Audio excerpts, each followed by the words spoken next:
Twitch.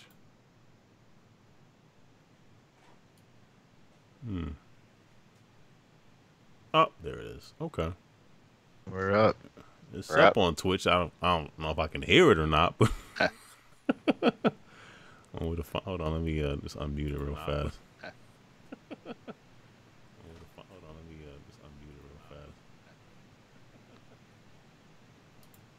I think we're in business. Oh. All right, the chat is up. Yeah, Restream is kind of dope because you can put all the chats into one chat. That's cool. And this is right in the stream, so it's really convenient. So I like that. All right, let me tweet it out, and we'll go ahead and get started. It's only 9:01. Y'all got lucky. Well, you know, we just shed efficiency, so. It's what we do, man. It's what we do. It's contagious. Let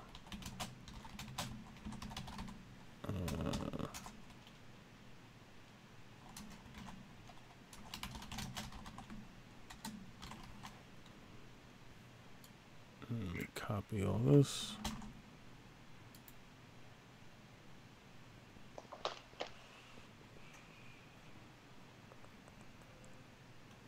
Of course, I don't have the timer thing. Ah.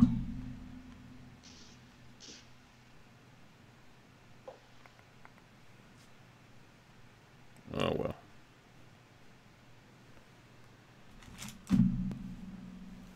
It'll be all right. I'll have to come up with something else.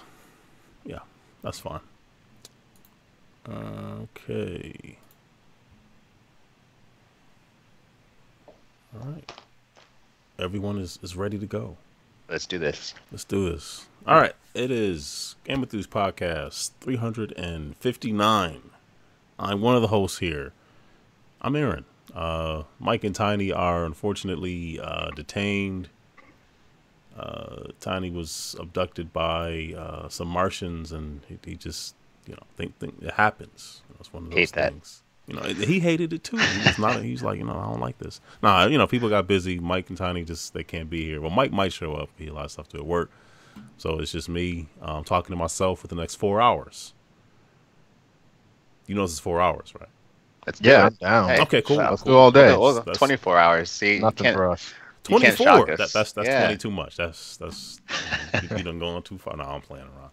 I have the two brothers, literally, figuratively, from Decoy Games, joining me once again. I would look up the last time you were on, but I don't want to embarrass myself because I honestly don't know. So let's not even think about that. But anyway, welcome, Khalil, Ahmed. Welcome back to the show. Absolutely, Thank you, man. Good to have you. So we're going alphabetical order. We're going with Ahmed first because Aaron, Ahmed. That's how we do. So, for those who do not know you, know about you, give us what you want to tell us about yourself, who you are, how you got started making games. Actually, wherever you want to go. You want to start off with, I was in diapers, and then I learned to walk, whatever.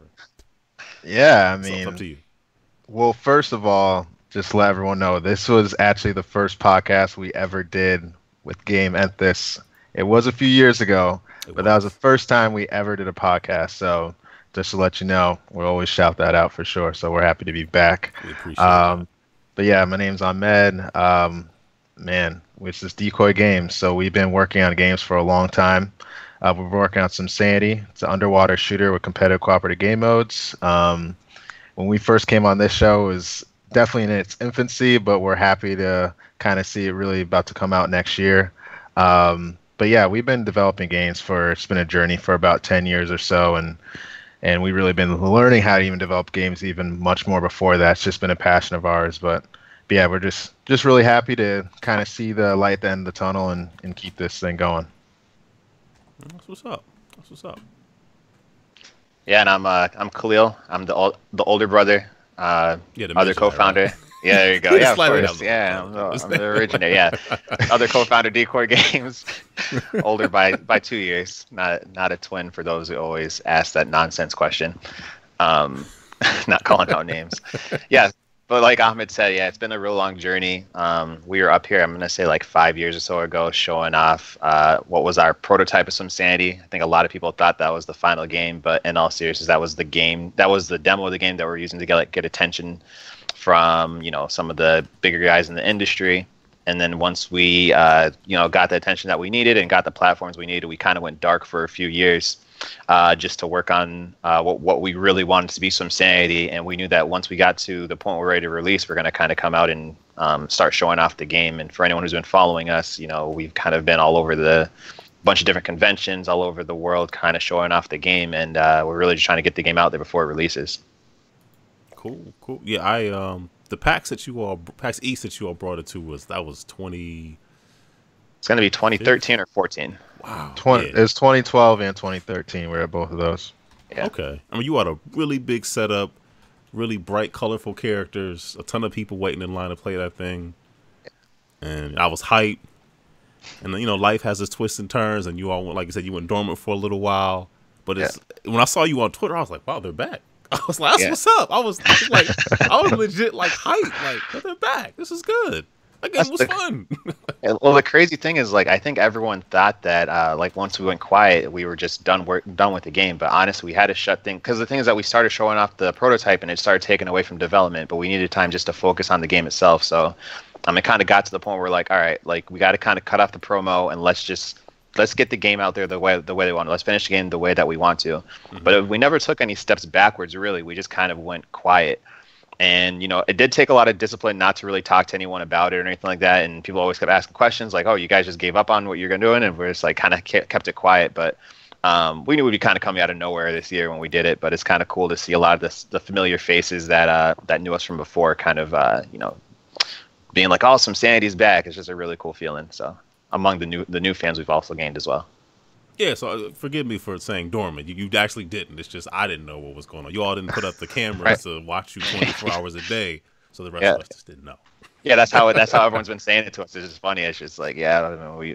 We've definitely been in the dark for sure.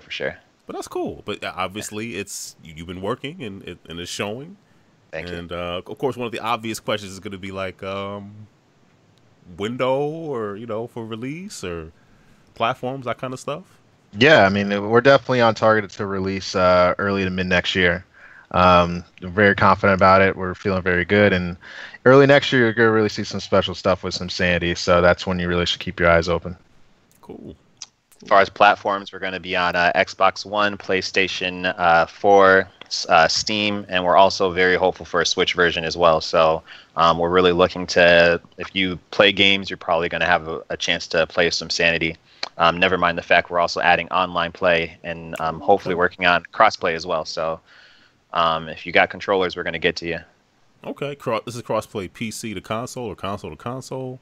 Trying to do anything that we're allowed to do. So that's what's up. Yeah, working on it right now. So no problem. It will definitely be. This game will not release if we can't do online play. We're finishing that up right now. So it definitely will be online play. Cross-platform is what we're working on, and that's more of a political hurdle than a technical one. So we're talking to the respective people that we need to get things going. Cool. Yeah, as we've seen in the I won't say the news, but in some of the stuff coming out there, it's people hold things close to the chest. Exactly. So exactly. It's all about money. So you all aren't going to be selling like hats and stuff, are you? Is that some Swimsanity hats and skin? Nothing wrong with that. But you mean like in the game? Yeah. I was like outside the game, we might be doing jackets and hats. And, I was gonna say it might be a lot. No, inside the game, no. We don't have any plan for outside of DLC right now that we have planned for the future. No current plans for in-game currency. So that anything that once you buy the game, you have access to the entire game. Cool. So in the chat, we have a hard rocking guy says crossplay is excited. People like crossplay. That's what's up. It expands, and when you hit that thing to find a game, your chances of finding one are better because the pool, it's a bigger pool to pull from. And what's up, GameEnthus? I see you there in the chat. Thank you for you and hard rocking guy for joining us. So I guess on some more personal notes, is this like what you guys do full time right now, or are you still working full time jobs, doing this whenever possible, staying up late? Yeah, we're always up late. Yeah, we have other full time jobs, so both of us are solution consultants, so we basically sell business software, and we might be traveling around, even around the world, and it's a very busy position, but it's kind of just part of the grind. I mean, we knew that keeps us financially stable.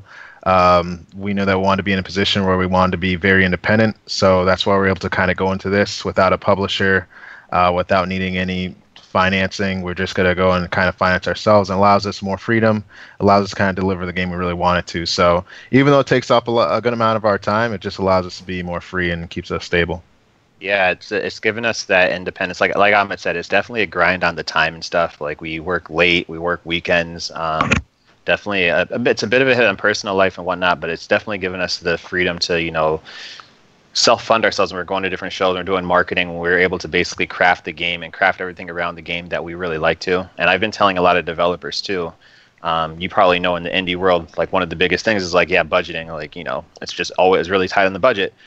If you're a developer out there and you're working on a game, like you got to understand, you have a skill set outside of game development that's very useful in today's world, just as far as like getting jobs and stuff. So if you need to take the time to get yourself set, get yourself stable before you start going to indie development, do that first, because things are just a lot easier when you have that kind of finance behind you, instead of just it's really with any business you start, you want to be able to like finance yourself a bit before you get going. So definitely use your skill to get yourself stable before you just kind of jump into the ocean. That makes a lot of sense. And I'm sure you're more privy to hearing stuff, and I'm assuming you guys are plugged into the indie community in the Boston area. Yeah, so definitely. All the pitfalls of the people. I mean, life happens. I mean, we all know curveballs come, things that you just have absolutely no control over will hit you upside the head, and you're like, ugh.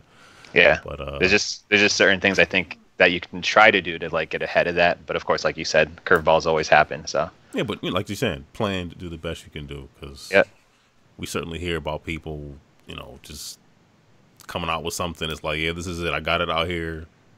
I spent so much of my life getting it done. I'm finished. I'm done. I'm out. It's like, okay, well.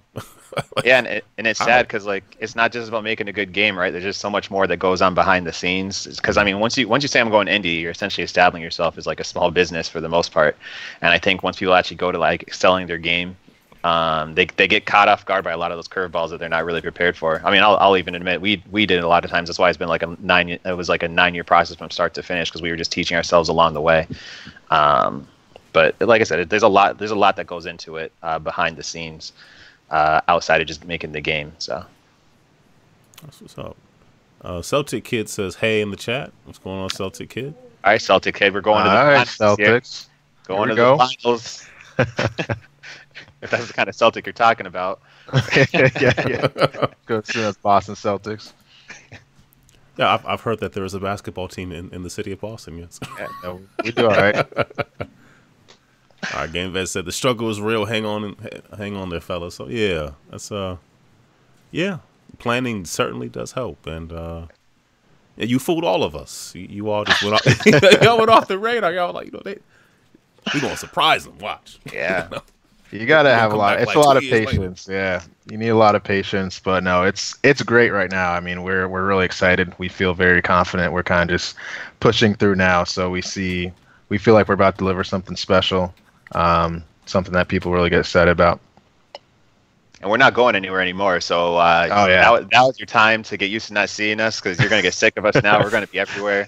We're gonna Kevin Hart this. Like, we're gonna do this to the point where you're just sick of us. So we're gonna be everywhere. Like, good games, and then it'll be like the games you're like, well, why did you make this? Why did you do that? Who greenlit this? Yeah, exactly. We're gonna be on everything. We're gonna be in your commercials. We're gonna be on your TV shows and your movies, on your your wallpaper. I don't know. We're gonna be on everything. So, well, at least you're warning us, so we know what's coming. There you go. So let me ask you a question about the you work with the artist, obviously. Who's part of your team. Was Black Manta one of the influences in some of the design for the characters? You know Black Manta is, Ahmed? Yeah.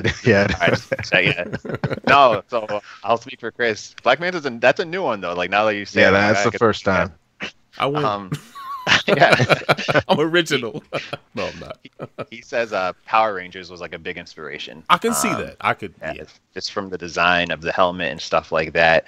But we've gotten a lot. We've gotten like Underwater Iron Man. We've gotten that a lot of times for the design. But yeah, he says Power Rangers. He's like I'm just speaking literally the way Chris speaks. I'm a '90s kid. Power Rangers was a big thing in everything that I did. I always wanted to like get inspired from those kind of shows, and like just from the design, he started from the helmet up from Power Rangers, and then down low he just went for more of like a scuba diver design. That's why you see it started off as like big flippers and stuff for the feet, and kind of became more of like an underwater soldier. So, but Manta Ray, that's a good one. Yeah, I was thinking about it, and the girls, my youngest two, have been finishing up Young Justice. Good show. They burned through before I could even, I was trying to finish it, and they liked it so much they just kept watching. I was like, "What? Aren't you watching with Dad? What happened?" They're like, "No, we liked it. We just kept watching." I was like, "Ouch," But I've been looking at Black Manta a lot, and then I know Black Manta's going to be in the Aquaman movie. Yeah, looks cooler in the cartoon though. But it's. I always thought it was just a menacing, like it's just the way. The head is so big. It's just like the eyes. It's just like, wow. Okay. He was in what's it called? The other. So my big like DC intro for me was the Justice League cartoon, which is my favorite cartoon literally ever.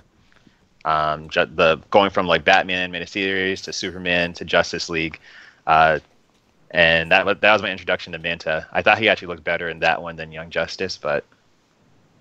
I don't know why I'm going to rant on DC characters, but that's what we do here at GameEnthus. Yeah. We get on tangents. So we talking about Saran wrap in a minute. You know what I'm saying? That's how we do things here. All right. No, Justice League was great. The first one, Unlimited, or the first one? Which one or both? I have the whole thing on DVD. Yeah, the whole series. The best segment, I guess you could say, is like the first season of Unlimited, if I were going to be specific, because the arc from the intro of like all the Justice League characters to the Cadmus revolve with like where they were making clones of the superheroes, and what's her name, the black lady who's always battling the Justice League, her whole life. Amanda Lawler or something. There we go. Yeah. Her that whole arc from start to finish was like one of the best animated series arcs I've ever seen. So every time DC messes up on a movie, I just remember that existed, and it just cleans up all their mistakes. So. No, their animated stuff is great. You ever seen Superman versus the Elites? Yeah, I saw that. Yeah, I saw it years ago. I'm rewatching it, and I'm thinking about it seems so topical now. Like the stuff that the Elites were talking about that was appealing to people. Yeah. It's like I watched it, so I would be thinking about politics. Which I'm an NPR junkie, and I'm mad half the time because I'm reading too much and just upset. So I'm watching this movie to escape, only to like to get back into it again. It's like, the Elites are like, no, like what are you? Let's be having fun. So. Yeah, it's crazy because like the writing team that they have on their animated team is so, and not every DC movie is absolute trash. Although Ahmed would probably kind of disagree with me on that note, but pretty trash. Compared to the animated, just the stories and everything all together, it's just such a difference. I'm not sure if that's a completely different department, but it's like a whole different level of production, in my opinion. Yeah, it is. It's almost like you wonder why they don't just ask people who write the show, the cartoons, like the movies, come write these scripts. Like you're already writing scripts. Like, yeah, exactly. Oh, it makes you wonder. And then now that Batman's gone, Superman's gone. Yeah, very gone. Like, what are they doing, Ed? Wonder Woman's delayed. But Wonder Woman was good though. Wonder Woman was good. It was good. Good. I get my wife to watch it. I keep telling her, but she's like, I think I overhyped it. I think I've hyped it so much for like, she gonna be like, what is what? No, like what is? It was It was good. I think the thing is that like I feel like with a superhero movie, it's not good enough to be a good solo movie anymore. Like you have to be good and then kind of hype up towards your future. And now that like the DC future is so in like disarray, it doesn't have the same effect as like a good Marvel movie where you're like, oh, how they're gonna tie this into the Avengers and blah blah blah. So yeah, they'll work it out. I have no idea how, but they'll work it out because it is certainly an uphill battle to, you can't plan out 20 movies in like 2 years. I mean, I don't know what I know. I don't know what they're trying to do. Start from scratch. Oh, yeah. Hard Rocking Guy says Superman is The Witcher. Have you all seen a picture of Henry Cavill as? Yeah, I have. I don't. No. I don't know. Yeah, they made him look a little too pretty. He needs a beard because I don't know why they just make simple mistakes. Like that's all they needed to do. To be honest, if they just add the beard, I think I'd be 100% cool with it. People out there tweeting pictures of Lucius Malfoy, like, you know what I'm saying? Yeah. I think that's all you need to do is add the beard. We'll see how his voice acting is. I mean, that's another hurdle, obviously, because everyone's so attached to his iconic voice. But yeah. I mean, just get the beard. Like I don't know why. Why did they show us the picture? Like, why did they even? I don't know why shows keep doing these pre-shots. They typically, like, I'm trying to figure out the last movie or TV show that's actually worked well, where they show you that in production shot. Like a lot of times you get a lot of bad feedback. It typically doesn't give you too good of feedback. Doesn't. You know what? It's funny you mentioned that. I'm sorry. Go ahead. You were saying something. No. That's all I gotta say. I was thinking of Venom. Like, remember they showed the early teaser trailer for Venom without special effects. Yeah. And I was like, I think we all were like, what is this? You just saw objects moving, but nothing touching them. It's like, why would you ever show this to us? Then they showed us with Venom, and it was like, oh, so why did you bother to show? Like, even the Joker, the new Joker movie, it was like they had like the first picture was like okay, and then they kept adding. They had to keep like following it up to make people feel better about it, and then now everyone has probably like mixed feelings about it. It's just he's a good just actor. Wait till it's done. I feel like good actor. I do. I like him a lot. I think will definitely be better than Jared Leto's Joker. But I can't watch that movie again. He got on every time he was on screen. I just got upset. You get like so stupid. You start cringing and stuff like that. It's like what am I watching? I don't know. Cringy. I think in a weird way, hot take. I think in a weird way, Heath Ledger was like the best and the worst thing to happen to Joker.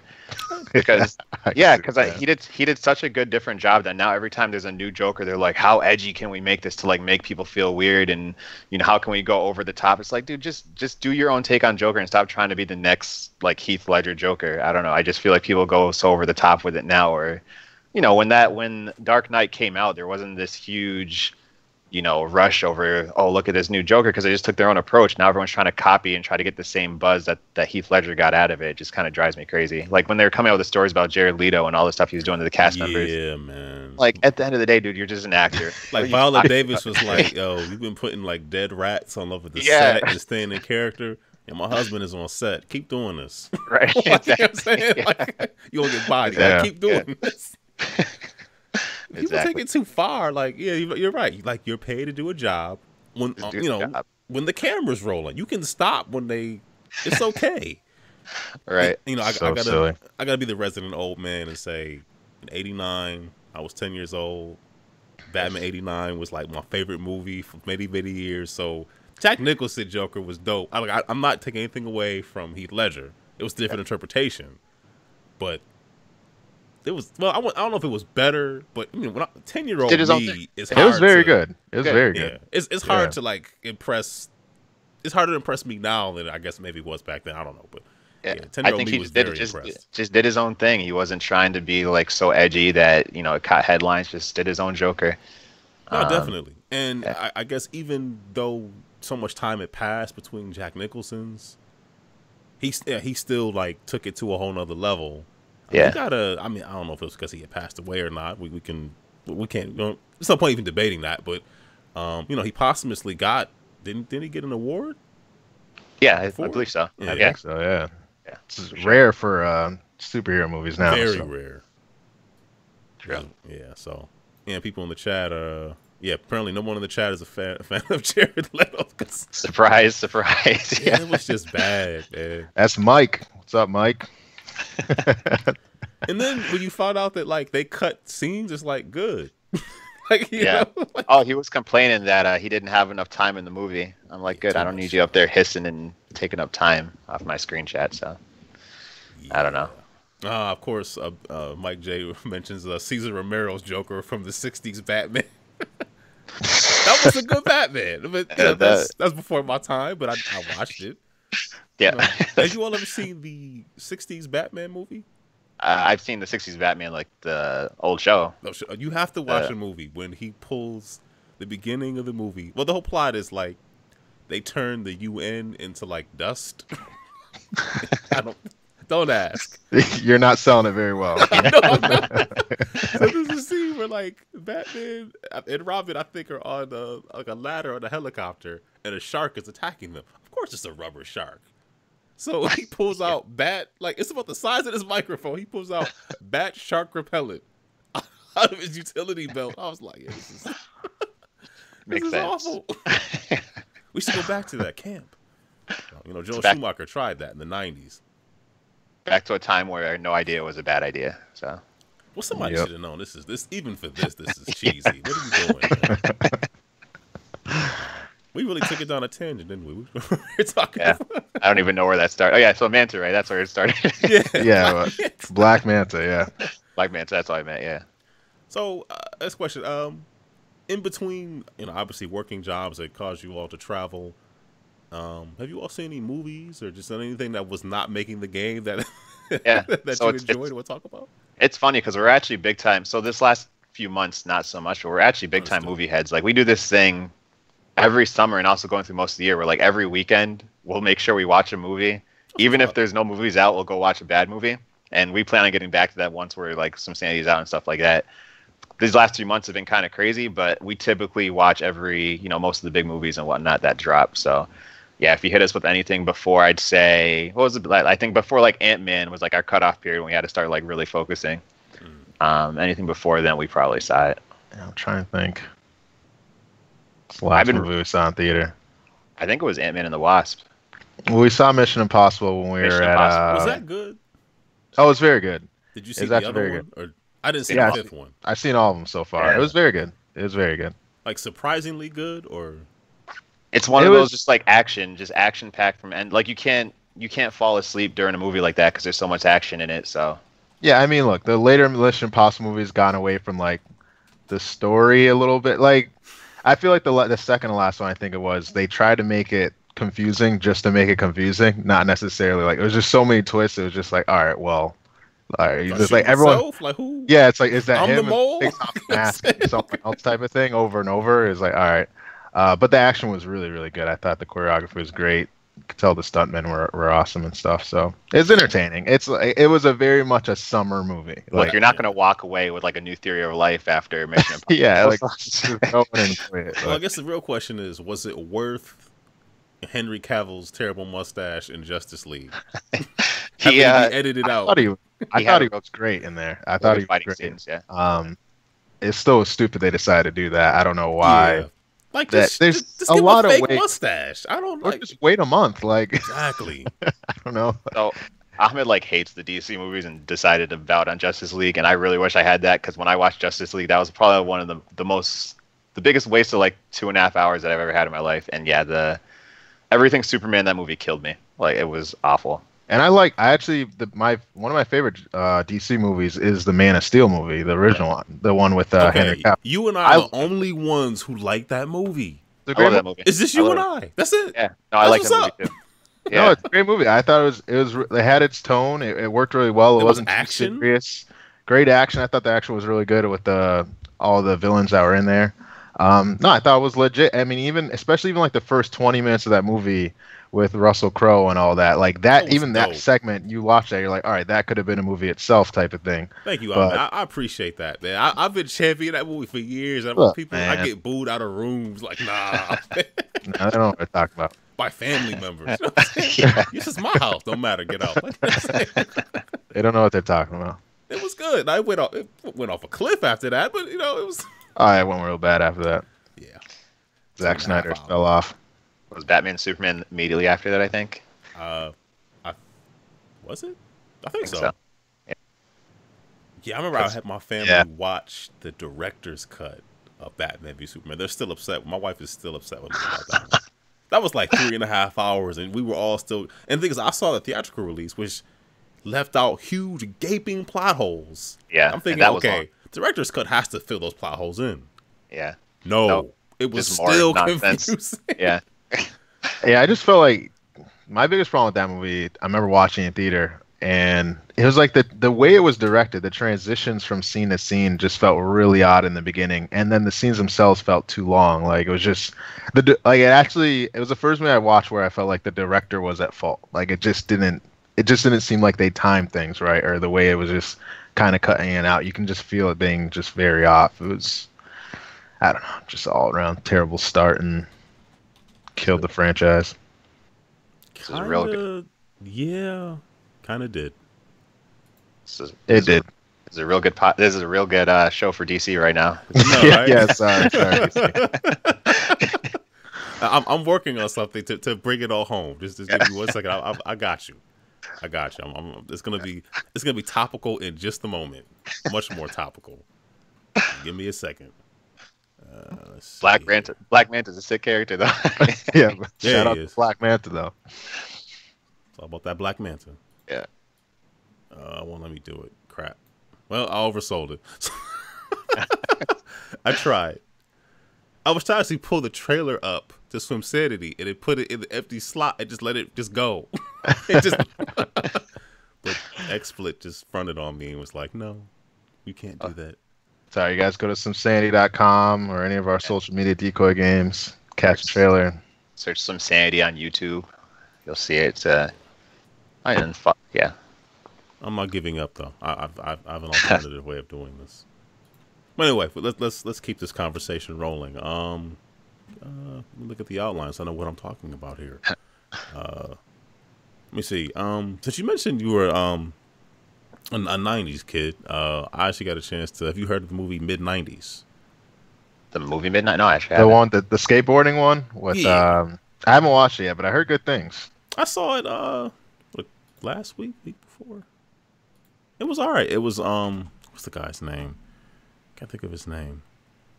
The guy. Jonah Hill. Yeah, Jonah Hill. Yeah, so he wrote it and directed it.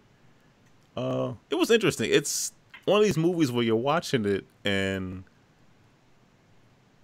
it's a story about a kid who's trying to fit in, and there's a skateboarding shop that they never explain like who runs it. I guess it's not really important, but I was just watching it like who like they're always there, kind of hanging out, and then they skate in the back of it. I kept thinking like somebody has to run this shop, but there was never. You never really saw anybody really buy anything in there. Yeah, but that's not the point. It was one of those coming of age kind of things, and clearly he has been a hip hop head because I mean. I don't know about the score, but like the soundtrack was just song after song. I mean, it's just they're going from Souls of Mischief to The Far Side, and I'm just like, this is the soundtrack right here.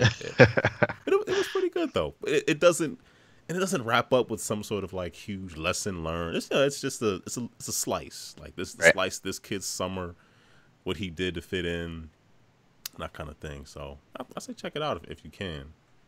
I'll put on a list for sure. Is that that's like a streaming movie? Netflix? No, it's in theaters. In theaters, gotcha. But I don't think it has very wide release. Gotcha. So yeah, it's a small independent film. Yeah. Gotcha. It does a million or so every week and then stuff like that. So it might be on Netflix before you know it actually. So gotcha. You never know. So what else? What is it? What did I see? Bad Times at the El Royale. Was it good? It was pretty good. When you watch the trailer, the trailer doesn't make sense to me. I didn't understand where the trailer was going.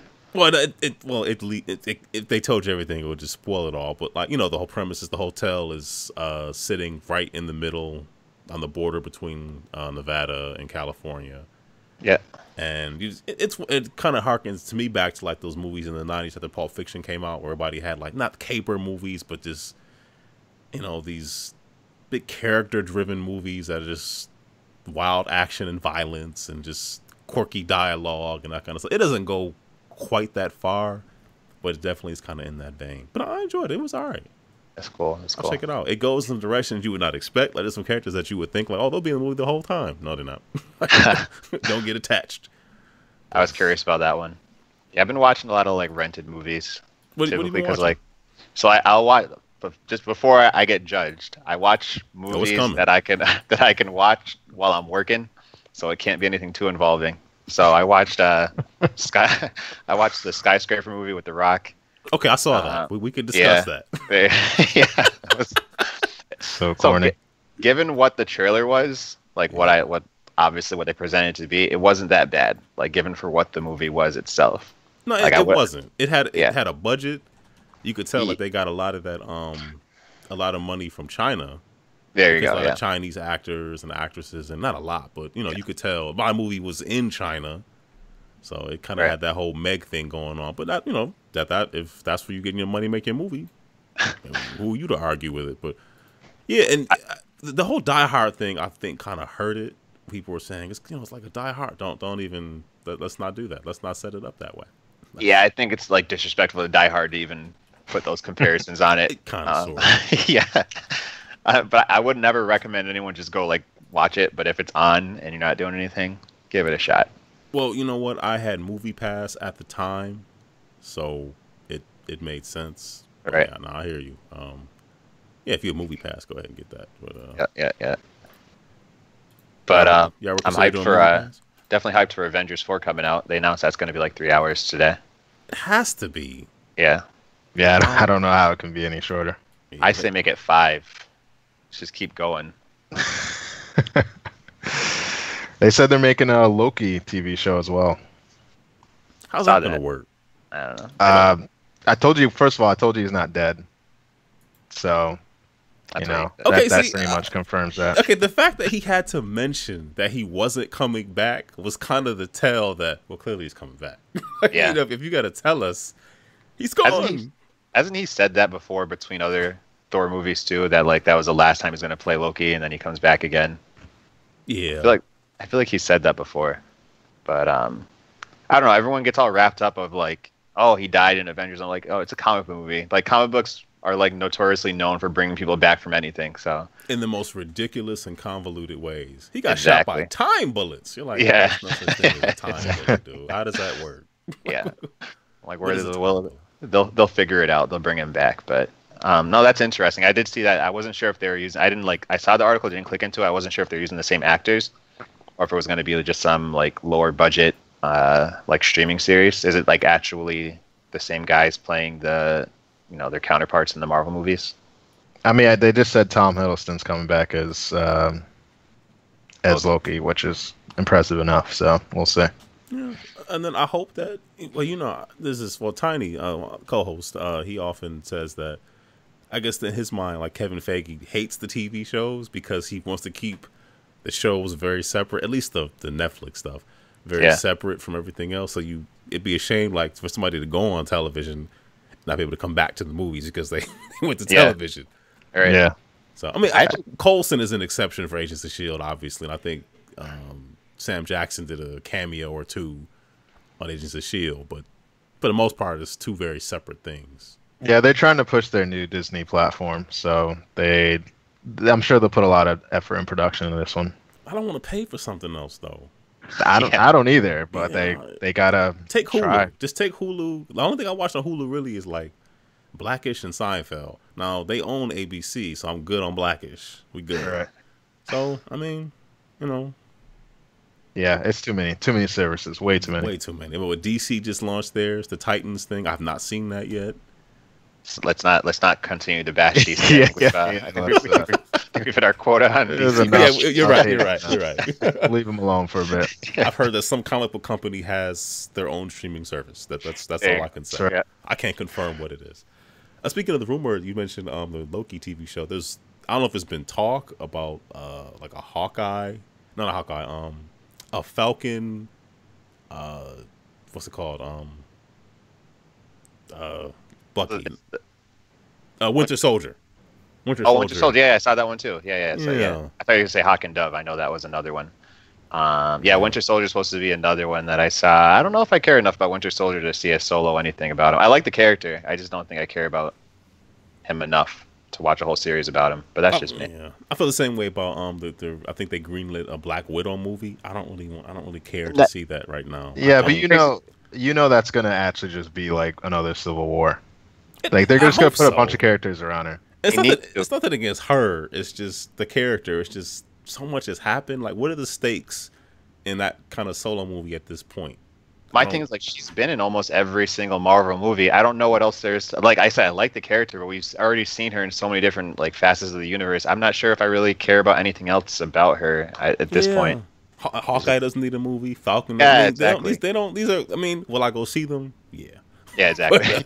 But do we need to see a solo movie? Probably not. It's a Hulk movie, man. Like a Hulk. The third.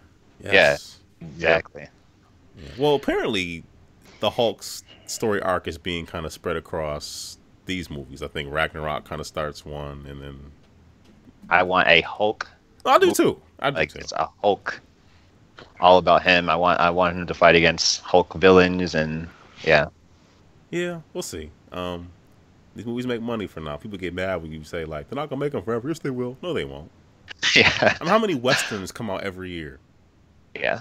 They were very popular 30 years ago, but they don't get that many anymore because people's tastes change. Right. Doesn't mean they're not gonna make anything. They'll probably just stick to like TV movies or TV shows and stuff like that, and not spend $400 million on a movie. And we'll see what happens. Yeah, I think eventually they'll hit a wall, but they will. But I'm enjoying the ride. Exactly. Enjoying the ride. Did you all catch the Castlevania TV show season 2? Yes, I have. I haven't watched. I haven't watched season 2 yet, so don't spoil it for me. Oh man, this is vampire named Vlad, right? He likes to drink blood. Write this down. No, I'm a huge fan of that show. I'm a huge anime guy too, so I was very excited about that one. That one worked out really well. I thought it looked really good. I haven't watched the second one yet, so no spoilers, please. Oh, it's really good. Like if you enjoyed the first season, you will definitely like the second season. Okay, good. Yeah, they spend a lot of time. Like I know some people say, "Well, it starts off slow," but they do a lot of character development. That means when somebody gets punched in the face, it matters to you. You know what happened to their face as they grew up, and now it's being punched, and now you understand why. Pretty much, it all comes together. So. Nah, it was really good. I don't really watch anime, so what would you, if I like that series, what would you suggest that I watch, anime wise? I mean, anyone I recommend anime to, I always go to Cowboy Bebop first. It's just a classic. I've never seen it. Yeah, it's really a classic. I mean, I feel like at some point they're gonna try transferring to like a live action show. Is it a gateway anime? Is that what they call it? Is it a gateway? It's a pretty good gateway anime. That I would say, especially talking about Castlevania, that's probably one of the ones to go to since it takes a kind of more serious concept. But anime always has its quirks, always has its kind of comedy here and there. But that's a big one. The same guy that did Samurai Champloo, which I thought was very good. Ghost in the Shell, another big one. For me, I like art a lot too. So like, it's weird, but like the art needs to be a certain way or very good for me to even be interested. If the art kind of sucks, then I wouldn't be into it. And then you kind of have your, Dragon Ball Z's, Full Metal Alchemist, and stuff like that. I watched some Dragon Ball in college, Dragon Ball or Dragon Ball Z? Oh, both. Yeah. I don't know. Dragon Ball GT. Yeah. I have no idea what the difference is. I know Dragon Ball is first. For the people who watch it, they take it personal. Like if you don't know the actual Dragon Ball Z for me is. It's just one of those things where either you're gonna like it or you don't like it. But if you do, I agree. You either love it or it's just like what is it? But if you do love it, it's just that good. I'm a huge DBZ fan. For anyone who doesn't like it, I'm like, I get it. Like there's absolute corny parts of it. It's just like drag out drama and stuff. So I get it if you don't like it. Another one that you forgot though is what's it called? Samurai 7. It's more like a saga, not so much a series, but yeah, that's pretty good. I mean, it's not an original anime story, but I thought the anime version of it was pretty good. Cool. It's like this 25 episode series, so that was pretty good. The classical samurai. You said you were like, it's not really a series. Yeah, I was like, what was that all about? Like, no, because my usual standards. Like if you know Samurai 7, Samurai 7's been a ton of different like that story has been over and over. Like the what's the one that just had Samuel Jackson or whatever I think in it. The cowboy movie. Afro Samurai. Oh yeah, it was the cowboy one. So it was one Denzel. Yeah, Denzel and Chris Pratt were in it. It was like it's the same story. Seven? Yeah, it's like the same story it's as the same that. stories just brought into different cultures and things like that. Okay, I have heard that. I know nothing. So, okay. Yeah. So I'm saying I can't come up with like full credit being an original anime, but the anime version was very good. I thought it was really good, and once again, pretty good art and all that. But yeah, I'd say Ghost in the Shell, man. So yeah, I got mine. Look at that, Ghost in the Shell, standalone complex, really good TV show. It's just to show that I'm actually a big fan of it. Were you a big fan of Scarlett Johansson being the lead in that? Yeah. Were you the lead? Were you happy about that? No, Show us your Ghost in the Shell movie DVD collector's package. You don't have that? No, I don't have that. You won't find that in mine. Scarlett Johansson will now play Samuel L. Jackson and the rest of what? Yeah. It's not good. Not good, man. We've gone way too far. Wow. I think that was kind of. Oh, shout out to Mike J. For my birthday was this past week, and he sent me some PSP Go component cables. That's a surprise. I appreciate that, sir. Thank you. All right. That was nice. I didn't expect that one. I picked up a PSP Go because. About to say, you still play your PSP? The Go was kind of dope, man. I don't know. I didn't appreciate it when it came out. I was like, there's no, you can't put UMDs in it. What are they, crazy? Yeah. Because it seemed crazy because people had a stack of UMDs. You could use none of them. So yeah. I know in Japan they did some kind of program where you could turn them in, some of them, and then get like the digital version or something. Yeah. You just had to start fresh. They also they released, then they got weird because they started releasing some games digital. No, they started releasing some games on UMD only and not digital. So you couldn't play it on the PSP Go. Exactly. I think it was like one of the last Kingdom Hearts that came out was like that, and I think Star Ocean was another one. There was a Kingdom Hearts on PSP. Yeah, and it was actually pretty good. Birth of Sleep. I know it doesn't they come up with so many versions of everything now. It's like all so many. I thought it was 742/8. Yeah. Ridiculous.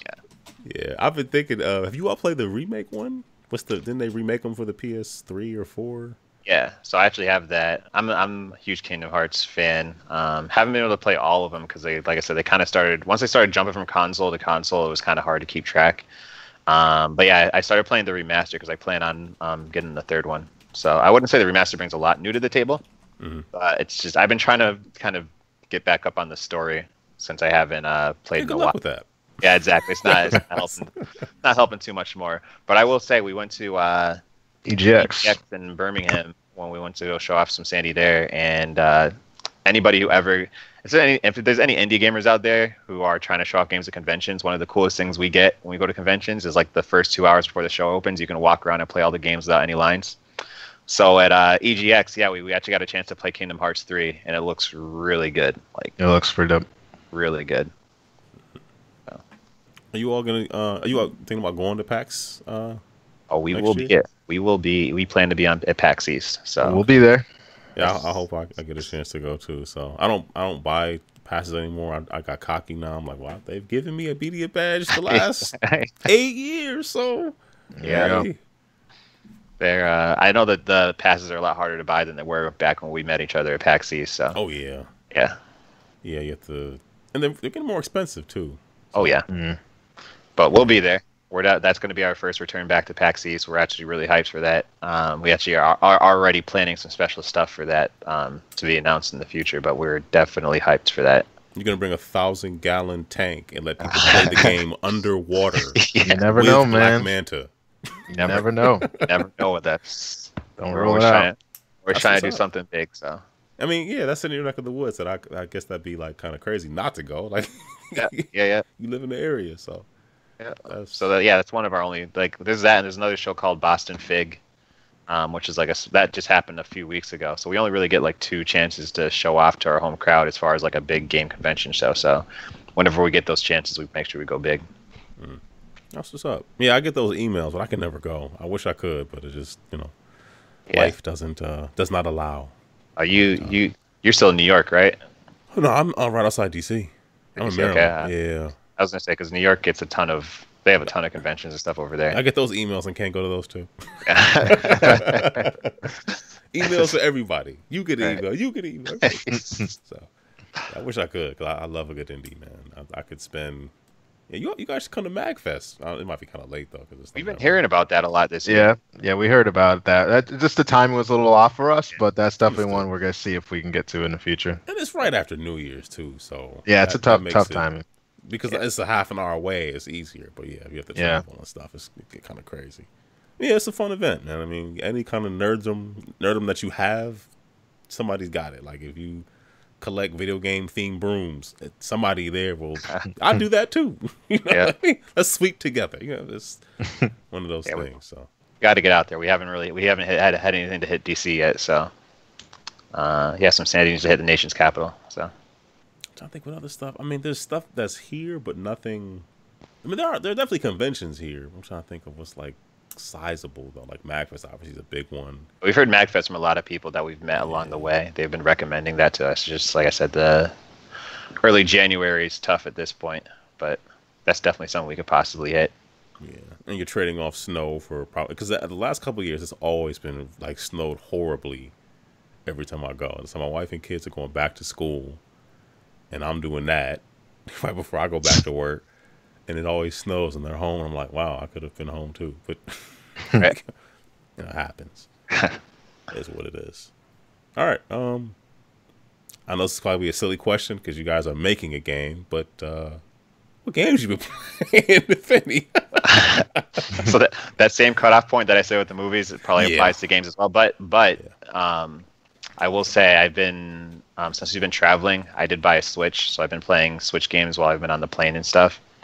So I've tried out the new Mega Man game on the Switch. I play NBA 2K. I have literally every single NBA 2K since 2K1. So I've been playing that on the Switch a bit when I get a chance. What else? I've been playing Wise 2. I don't know how people say like Wise or Ease. It's YS. I always thought it was Wise growing up, but then I heard someone say Ease. I was like, it's Ease. Yeah, I had no idea. Crazy. Yeah. So now bad localization. Yeah, it's Wise to me. But yeah, I've been kind of messing around with that, but I haven't been able to play anything straight through. This is E7 you've been playing? Is that 7 or 8? 7, yeah. 7 on the 7 on the Switch. But yeah, I would say the last like game we were really like digging ourselves into was Far Cry 5. We were playing a lot of that co-op. Didn't get to finish it, but we do definitely plan on wrapping that up. And then I think before that, the last big one was we were playing way too much Overwatch. So much Overwatch. Yeah. Could not get into that game. I just don't. I'm not good at it. So that's the thing. When you get like with online competitive games, if you get a good group and do well, it's hard to stop playing. Like we played really well at Overwatch. We didn't lose too many times, but like it gets pretty emotional when you're trying to be so stuff like that. But man, now Overwatch is once you get into it, you get on a roll. It's like, all right, one more. But like we have to lose like 2 in a row, like bad for us. To, all right, let's stop. But if you win, you always just want to win again. It's weird because it's like an addiction, right? Because like we never end on it. We're never like, oh, that was a real good win. Let's call it a night. No, we're like, no, one more. And then we get destroyed by someone to the point where we're like arguing with each other, like, why didn't you cover me? All right, we're done. And it's like, why don't we just stop when we were on a roll? I don't know. I feel like that's how we are with every game. Battlefield was the same way. We have some funny NBA Jam stories I won't share, but well, now that you've thrown it out there, yeah, we've literally almost ended friendships off NBA Jam. We used to play with our friends. So the one that was re-released on Xbox, it was like re-released so you could play online and stuff. The On Fire edition. On Fire edition. Wow. Fire one's great. Yeah. I'll say right here, like me and Ahmed will not lose 2v2 to someone else. You cannot beat us 2v2. Can't beat us in NBA Jam. Like, this is not gonna happen. If there's an NBA Jam World Tournament, we're in, because I don't 2v2. I don't think anyone could beat us. Honestly, don't. I love that game is backward compatible and I can still play it on my Xbox One. Oh my god, it's so much fun.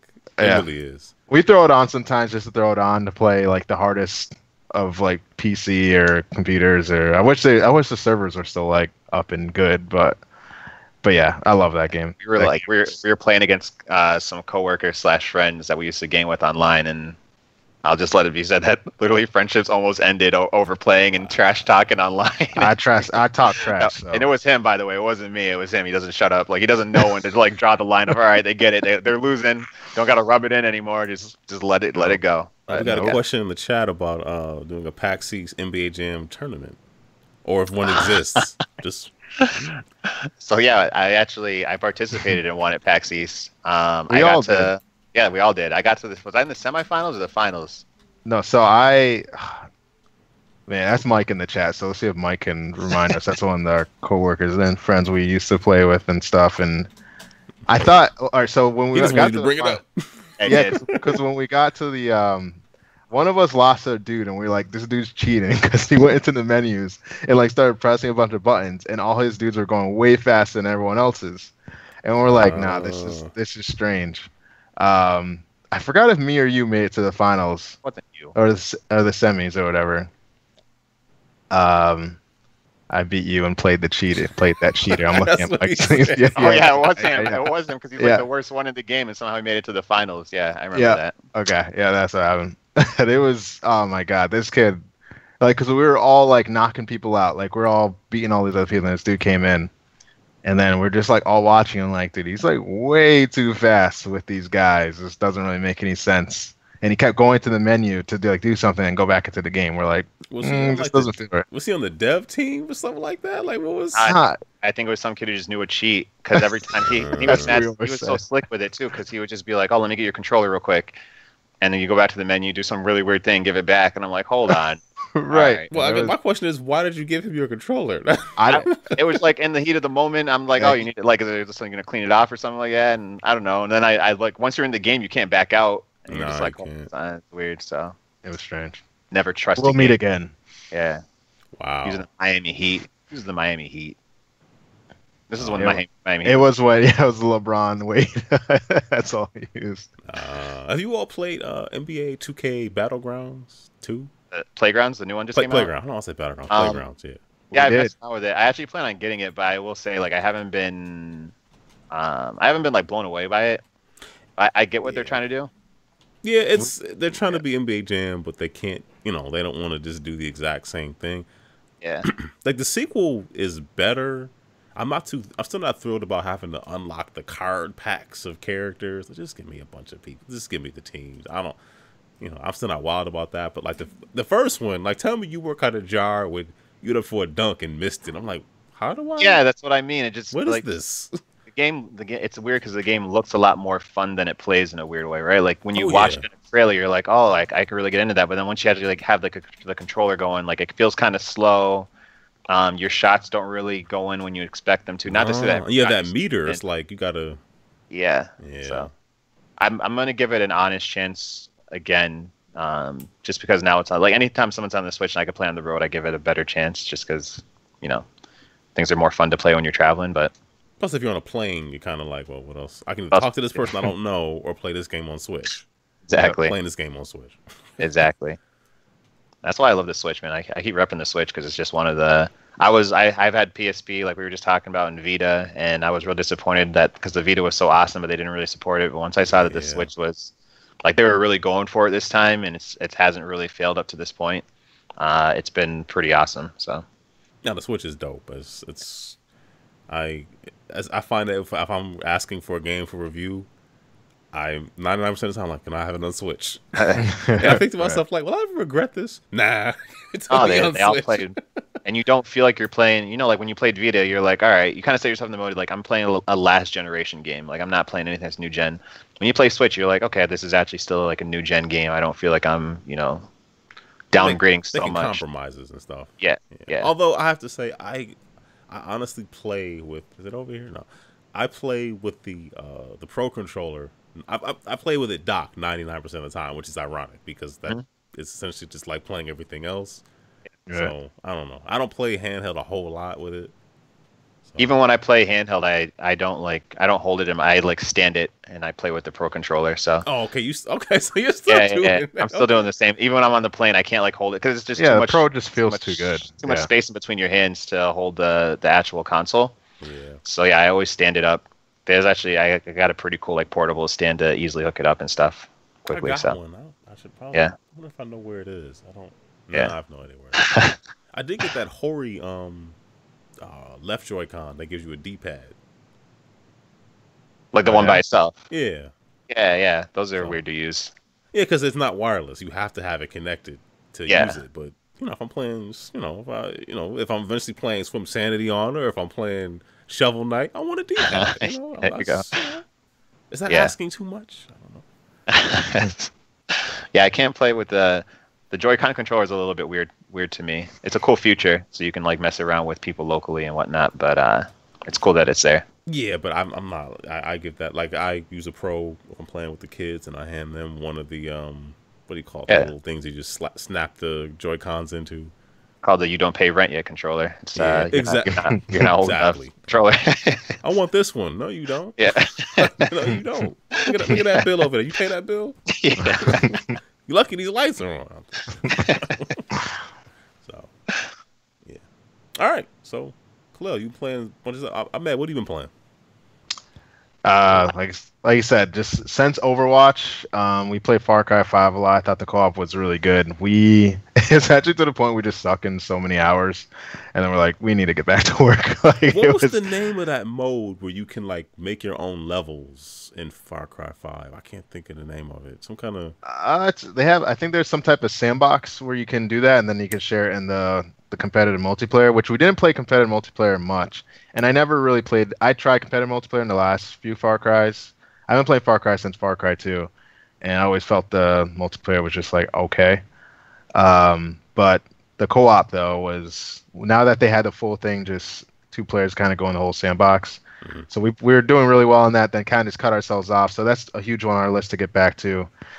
Since then, honestly, like you said, I mean, we've been so into Swimsanity. A lot of games I turn on is literally just for referencing for Swimsanity, just to kind of help improve the game. So I try to, now that we're working on online play, I've been just loading a bunch of, all the online games. Like, I haven't even touched Fortnite yet. The Fortnite craze, haven't even been able to really touch it. So, and I agree. I'm fine. I don't think I'll be playing it, but I needed to at least, we feel like it was wise to see, like, this is popular for a reason. They've done something. That's true. So, just kind of seeing what they've been doing right with that. So Fortnite, Rocket League. I was looking at Brawlhalla a little bit. I was gonna put that on my Switch because it's free to play. Yeah. I actually like Brawlhalla. For a free to play game, like it kind of does what it's delivered. It's very simple. What are you paying for then? Like skins or? Yeah, eventually like skin. The in-game currency, which gets you skins and things like that.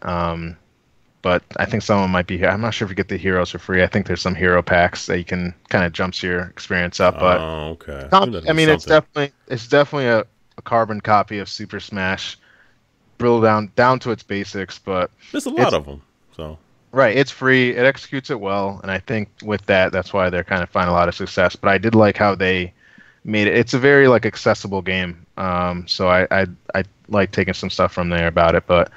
No, man, we haven't been playing too many other things. Just we play a lot of Swimsanity, man. That's what we've been playing a lot lately. And what's it called that we played at EGX the other? I keep thinking Rainbow Six, but Division 2. Division was sick. That one's really good. That was definitely on my list because I feel like they messed up the first one a little bit for me. What did you not like about the first one? So I like Tom Clancy games. So I was big on like Ghost Recon, Rainbow Six, probably my favorite games all time. Even Splinter Cell, which they got to be announcing a Splinter Cell next year. I was upset they didn't announce one like this year. Man. I'm shocked. They had the whole Sam DLC for Ghost Recon. I'm like, I think with Assassin's Creed, I feel like it's kind of hitting its.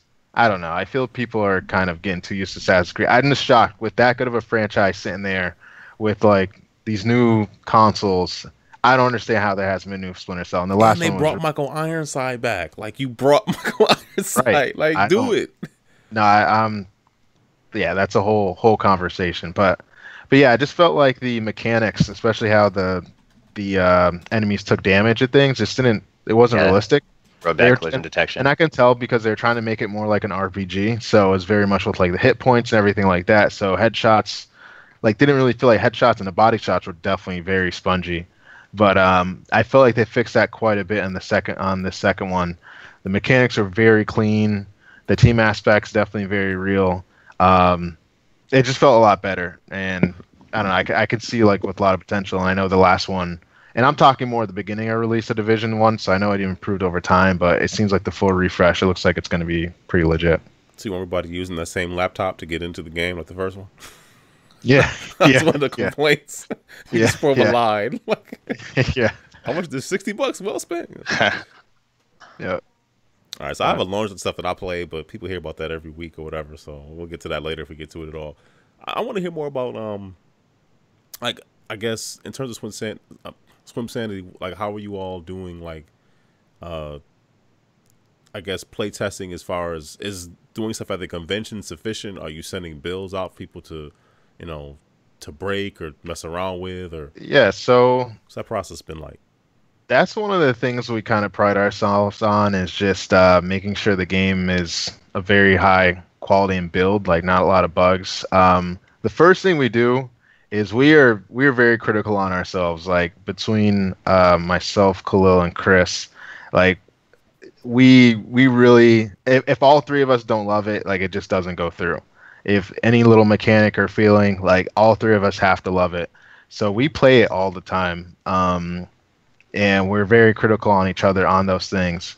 But we usually catch a lot of bugs in-house. Mm-hmm. And then from there, we bring it to the conventions. And typically with the conventions, we're more for balancing a little bit. But even right now, our convention build, it has really just one major bug. Especially the latest one has one major bug, and it's in the menu. Other than that, you won't find the game really break too much. That's good. And it was actually it's a weird process, and maybe it's not very conventional, the fact we kind of rely on ourselves to do the testing. But so far it worked really well. When we went to Game Dev Color, was our first convention we went in the year. Man, I'd say maybe like 3 or 4 bugs, and this is after hours of people playing, and then we went to several conventions with that build, and we haven't had more than a couple critical ones, and if anything, there isn't really that one there anymore. And I think it's because we're very critical on ourselves, because the weird thing is, even how well the quality runs right now at a convention, our bug backlog has like 200 bugs. And we're actually even thinking right now, we're like, why do we have so many bugs there if it's going so well out there? And I can tell that's because when we see it in a much deeper way. And whatever we might think is a bug or an issue, I don't think people really pick up on. So yeah, we do a lot of tests. Yeah, we do a lot of testing in-house. And then the conventions have been super helpful, where people will be really balance it out. And we do plan on coming out with a beta next year. So when we go to our conventions, we typically give out these postcards where you can sign up for the beta. And we'll be probably opening that a little bit to our social media. So definitely look out there. But I think next year, and that's really going to be testing our online play. We want to make sure that experience is really good. The bandwidth is good. But yeah, that's kind of been our process and thought around it.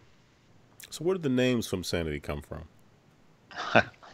So, like 9 years ago when I was a senior in college. So, I actually, when I went to UMass Amherst, shout out to all the Amherst alums. When I went out there, I actually started doing computer science strictly with the mindset that I wanted to get into game development, but I literally had no idea how to get into game development. So I figured computer science was like the closest thing to that. And by my senior year, I was like really disappointed because there was no game development classes or anything like that. So my senior year, I actually found it was like an action script class or something like that. And like just randomly, as one of the class projects, he actually taught the class how to make like a very simple game. But I was super excited about this because I was like, oh, this is the first time I get a chance to like make a game. Now I'm kind of understanding how like very simple like Flash game development works. And for my midterm for that class, I made a game called Swimsanity: The Adventures of Mooba Jiver, the Scuba Diver. Which is basically the game was, so there was a game called Game & Watch Gallery by Nintendo where like Mario used to go down to the bottom of the ocean to collect gold, and like an octopus would try to like attack him while he was getting the gold. And I based it off that. That's where like the whole scuba diver thing came from. Hence Swimsanity: The Adventures of Mooba Jiver, the Scuba Diver. But instead of just having like one sea creature, I decided to add like swordfish and jellyfish and squids and stuff like that. And from there, like I used to like kind of like let other classmates and stuff play the game, and they play it between their breaks. And I noticed they'd kind of play it without me telling them, so that's always a good hint to fun factor. Definitely. So for my final, I decided to come back to it and make a sequel within the same year. It's called Swimsanity 2: Deep Sea Jivers. But this version was actually multiplayer. So like 2 players would be trying to get gold from each other while you still had like the chaos of the sea creatures and stuff down there. And that's what really started to become like the core of the Swimsanity that you see today, where you have multiple players trying to accomplish an objective while there's kind of like a lot of insanity going on around the game to really, further complicate your tasks. And then I'll let Ahmed segue into it, but then Ahmed started getting into game development, and in the meantime took the same class, messed around with his own kind of game development ideas. And after we graduated, we kind of both decided to try it out for real. That's what's up. Yeah. So the name Decoy Games, now let's talk about it. let's get to the origin of everything. Where does the Decoy Games? Decoy Games is like, I wish we had a cooler story. Like the Swimsanity is a pretty cool story, but there's no cool story. Like we had so many ideas. We have better ideas for what could have been. To be honest with you. Well, you can tell us that. I won't know. Yeah. So like Decoy Games is actually just one of the options that we had. So actually one of the first options we wanted was because our original group was actually supposed to be me, my brother, and 2 of my cousins who were supposed to do the art. For personal reasons, they couldn't stay on the team. But the original company name was supposed to be Foreheads. And like the silhouette was supposed to be like the silhouette of our heads, but like 4 heads. Come on, that's cool. We were young, so give us the original thing. The other one, the other one that's actually kind of funny / controversial was we're supposed to be was it Guerrilla Games? It was like Guerrilla Warfare Games or something like that. We're like, there's a lot of reasons. It was Guerrilla Games, which was like a really cool thing, but we're just like, being like one of the few like black game development things. Like, I don't know if I want to be represented by a gorilla. Like, I think you made the right decision. I think yeah. And I don't know why. And then Decoy was just one of the options. We're like, wow, that just sounds really good. And it was honestly, it was just that. Like, there's just a lot of names on a board, and that one sounded the coolest. And then we're like, yeah, Decoy Games. That sounds cool. It sounds gamey. Okay. Yeah. I thought like an octopus or something, and octopi are very smart, and I don't know. They come up with tricky stuff. Decoy. I don't know. I just the funny thing is that we didn't want to. Whatever we came up with, we didn't want to tie it to Swimsanity because like longevity wise, as much as we love Swimsanity, we think we're actually bigger than just that game. Like we actually have a couple other ideas for games, or several that we think will actually be bigger than that. So while we do love Swimsanity, we definitely want to see if we can like make it more of a franchise. We didn't want to like just be stuck to Swimsanity. Makes sense. Yeah, but yeah, I don't know. Decoy Games just clicks, kind of like the way that the logo we came up with it eventually after just kind of stuck. And I think that's no cool story. It's just us now. I don't know. It's weird.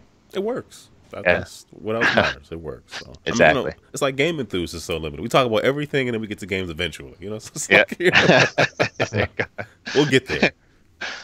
Game and such enthuse. There you go.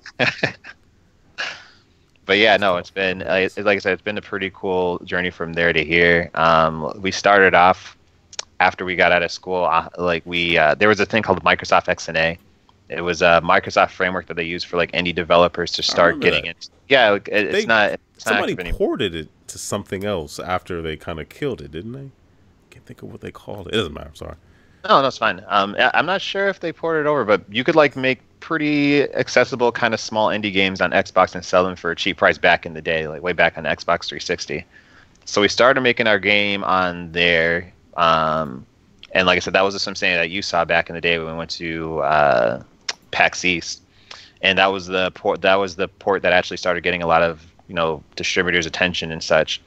But once we got the attention of people like Sony and whatnot, we had to make it so it was cross-platform. So from there we had to go to XNA to Unity, and being kind of the beginner developers we thought that okay, no problem, all we got to do is next year we just port from Microsoft XNA to Unity. That's going to take like half a year. That's what we were thinking in our head. But any developers who are listening, you guys are probably laughing because that's just not the case. Like it's literally almost like starting completely from scratch. Like there's no like one-to-one just pick it up and put it in another basket. It's complete.